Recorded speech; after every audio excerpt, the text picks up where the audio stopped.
Olá, meus irmãos, que a graça e a paz do Senhor Jesus Cristo esteja com todos os irmãos nesta ocasião, nesta oportunidade. Eu gostaria de conversar com os irmãos sobre mais uma aula, um assunto extremamente importante para o nosso curso de aconselhamento, aliás, introdução ao aconselhamento. E nesta oportunidade, a nossa aula hoje tem como tema justamente nós tratarmos acerca do assunto coração, tá? Esse é o nosso objetivo, tratar justamente sobre este assunto. E assim, o título que eu vou utilizar para a nossa aula é Aconselhamento, uma abordagem que visa ao coração. E eu utilizei dois materiais básicos aqui para a nossa aula. O primeiro material foi justamente um capítulo do livro Cura para o Coração. Então, esse livro é muito bom mesmo, é da editora Cultura Cristã. O outro material é uma apostila do curso ABCB. Eu acho que todos os irmãos devem conhecer a ABCB. Inclusive, eu estou fazendo um curso pela ABCB, que é a Associação Brasileira de Conselheiros Bíblicos. Então, especialmente sobre esse tema, é o coração, tá? Ah, nós temos comentado, meus irmãos, se o nosso objetivo a transformação, e a gente já viu isso, né? Se o nosso objetivo, portanto, é a transformação do coração, a pergunta que devemos responder, portanto, é o que é o coração, tá? O que é o coração? E há uma afirmação, até tem um livro com esse título, O Coração do Homem Sem Cristo é uma fábrica de ídolos. E quando a gente fala de idolatria do coração, há uma definição que eu acho muito interessante aqui, eu até coloquei em tela, a do pastor Wagner Amaral, que é professor da ABCB, aliás, é a ABCB, aqui está a ABCD, mas é a ABCB. Ele define idolatria como a tentativa de alguém em viver em si, por si e para si, usando de subterfúgios de ídolos diversos para satisfazer o ídolo maior que é a si mesmo, tá? Que é a si mesmo. Ah, o homem pode ter uma prática idólatra, até mesmo dentro do contexto e da rotina da própria igreja. Nós podemos correr esse risco de termos uma prática idólatra no ambiente da própria igreja. E como isso acontece? Justamente quando nós não compreendemos que aquilo que nós fazemos, por exemplo, na igreja, aquilo que nós fazemos na igreja não é para o Senhor. Por mais que a gente fale para o Senhor, mas quando nós não compreendemos e não entendemos que aquilo que nós fazemos é para o Senhor, segundo a vontade do Senhor.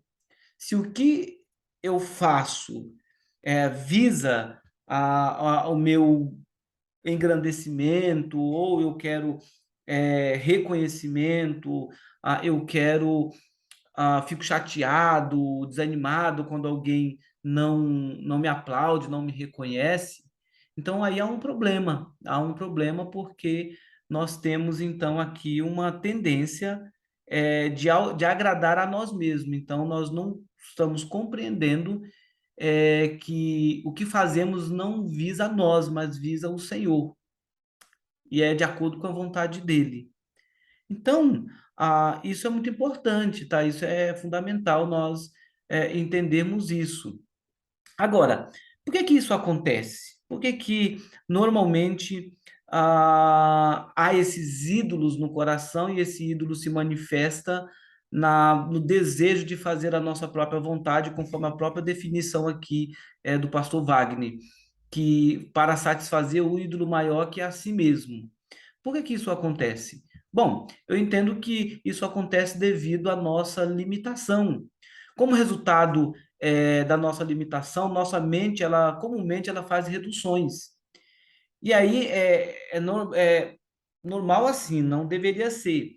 Mas é comum você ver alguns tipos de reduções na nossa própria fala ou na própria fala das pessoas no dia a dia. Eu citei pelo menos três reduções aqui exageradas do ser humano. Quando ele diz, todo homem, eu vou colocar homem e mulher, mas o homem é tudo igual.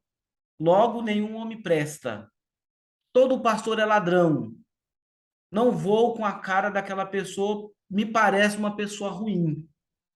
Então, esse tipo que eu chamo aqui de reduções ao extremo, é justamente a consequência da nossa limitação de compreensão devido a algo específico que eu vou trabalhar aqui com vocês. Então, veja, além disso, além dessas reduções citadas aí, reduzimos a igreja às atividades ministeriais também formais. Igreja é igreja se ela tiver muita atividade, se ela não tiver muita atividade, ela não é igreja, não está fazendo o papel dela. Reduzimos a missão da igreja em oração, em contribuição, em envolvimento direto de alguns, não de todos. Então, reduzimos a missão da igreja a algumas coisas específicas. Reduzimos a adoração apenas ao ajuntamento solene. E veja, isso acontece quando nós, portanto, tendemos às reduções. Por exemplo, quando se fala de idolatria, a gente viu aí que é muito mais do que imagens. Então, a tendência natural é reduzir a idolatria a imagens religiosas, que substitui a imagem de Jesus Cristo. Mas é muito mais do que isso, tá? É muito mais do que isso. Quando nós vamos para as Escrituras, nós vamos aprender algumas coisas que eu acho assim fundamental e eu quero destacar para vocês em relação ao próprio homem. Qual é o referencial do homem antes da queda e pós-queda? Antes da queda, o referencial do homem é Deus. Ele andava com Deus no jardim, ele tinha Deus como referência, como um elo de comunhão. Depois da queda, o ser humano se torna ele mesmo o referencial para si, ou as coisas, ou as outras pessoas. Na maioria das vezes, então, caminha-se nessa tríade. Ou o referencial sou eu mesmo, ou o referencial é as minhas coisas, ou o referencial é as pessoas. De modo geral, a sociedade vai se comportar dessa forma. Porém, nós temos um referencial absoluto, mas movido por sua natureza, a sua natureza, após a queda, o homem não suporta a realidade de um referencial absoluto que determine o que ele é e o que ele deve fazer. Logo, nós temos então uma tentativa do ser humano então fugir desse referencial, fugir desse absoluto que é Deus. É só nós observarmos os conflitos que surgem até mesmo dentro da igreja, que na verdade a grande parte dos conflitos, das brigas, dos problemas que surgem nas igrejas, na verdade não é levando em consideração a vontade de Deus, não é levando em consideração o reino de Deus. A maioria dos conflitos que surgem dentro da igreja, na verdade, o que está em pauta é a minha própria vontade. Esse é o ser humano que perdeu o seu referencial absoluto e que não quer voltar para o referencial. Aliás, por si só ele não consegue voltar para o referencial, ele precisa de ajuda. E aí, nós temos na Bíblia, eu entendo que nós temos a Bíblia um quadro ou uma passagem muito importante das Escrituras do Novo Testamento, que mostra muito bem o que esse homem se tornou após a queda, que é Romanos capítulo 1, dos versos 18 a 32. O homem que rejeita o seu referencial. Eu vou pedir para os irmãos lerem, tá? Darem uma pausa na videoaula e, por gentileza, os irmãos leiam todo o capítulo de Romanos 1, tá bom? Mas eu quero dividir aqui para vocês. Eu fiz uma divisão aqui para vocês desse quadro. Dos versos 18 a 21, o homem rejeita o Criador. O homem rejeita o Criador. Dos versos 21 a 22, rejeitando o Criador, o que acontece com esse homem? Agora ele volta para si mesmo como referencial. Esse homem, então, que não suporta a realidade de um referencial absoluto, ele se angustia e esse homem muitas das vezes se ira com o entendimento de que é limitado, que não possui controle fundamental sobre si e sobre os outros. Ele insiste em ser Senhor, em conduzir o seu próprio destino, em ser seu próprio Deus. Por isso, veja, os versos 18 a 21 vai mostrar isso. Que o que acontece com o homem, portanto, com o coração desse homem? Esse homem, portanto, ele transfere para si o que pertence a Deus. Ele se priva de honrar o Criador, ele se priva de submeter à vontade desse Criador. E os termos que a Bíblia vai usar aí, que é o termo impiedade, aqui em Romanos 1, implica na desonra de Deus.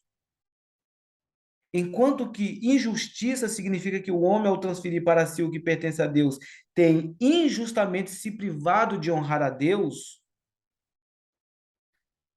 o homem, a impiedade do ser humano, vai fazer com que ele substitua a verdade de Deus ou o próprio Deus por aquilo que ele considera a sua verdade. E não é isso que nós vemos hoje? Você tem a sua verdade, eu tenho a minha verdade.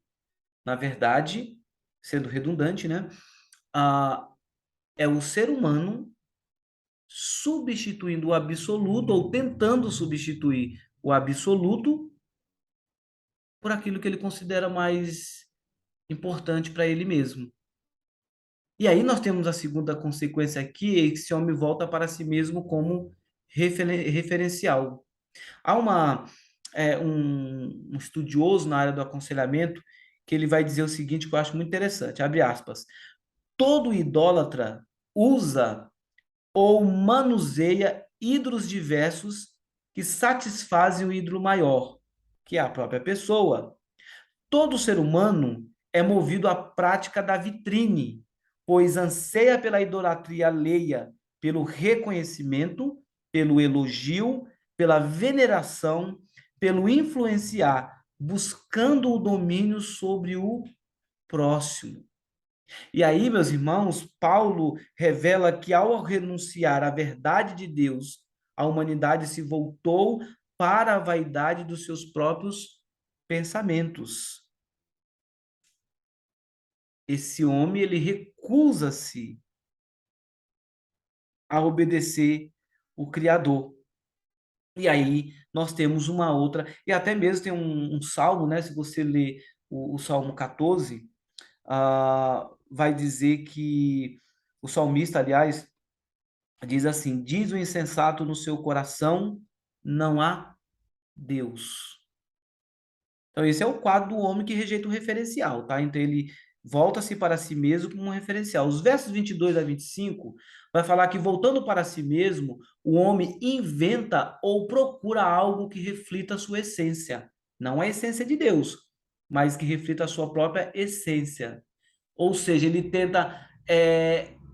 tenta impor a sua cara, o seu jeito nas coisas.